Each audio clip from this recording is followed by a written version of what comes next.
Hey there, loves. So, my life these past couple weeks have been characterized by a lot of movement, a lot of mobility, and I know that's the case for so many of us.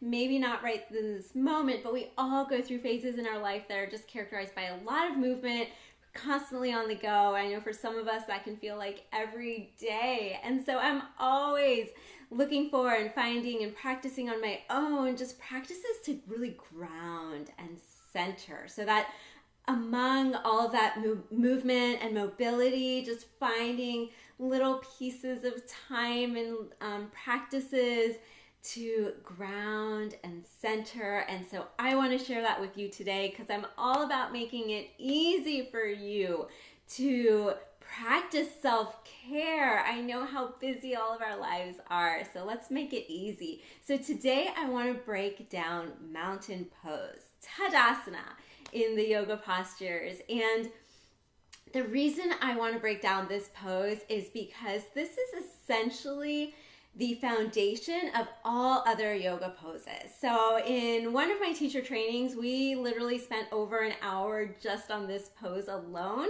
because if you can master the alignment in Tadasana, well then that is just building the foundation for every other pose.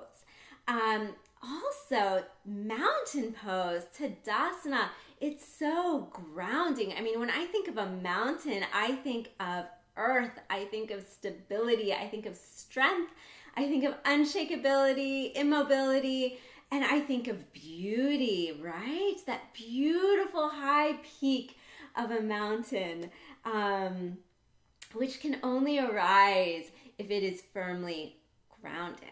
So stand up and join me. I'm going to move this chair out of the way and let's get to it.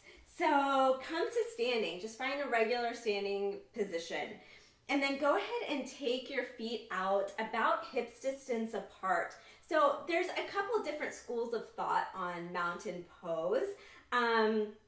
Some will do it with feet together, toes touching, but I prefer the alignment with feet about hips distance apart. And the reason being is when our feet are about hips distance apart, all of the major joints of our body are lined up.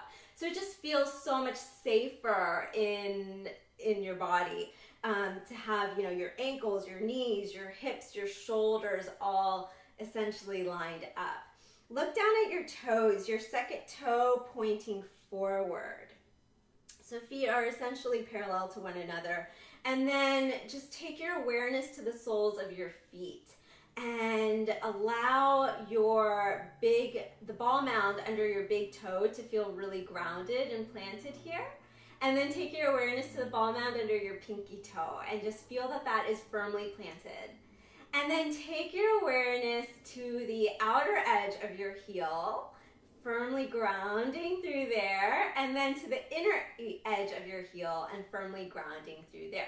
So that your foot is planted. You've formed a solid base on all four corners of your feet.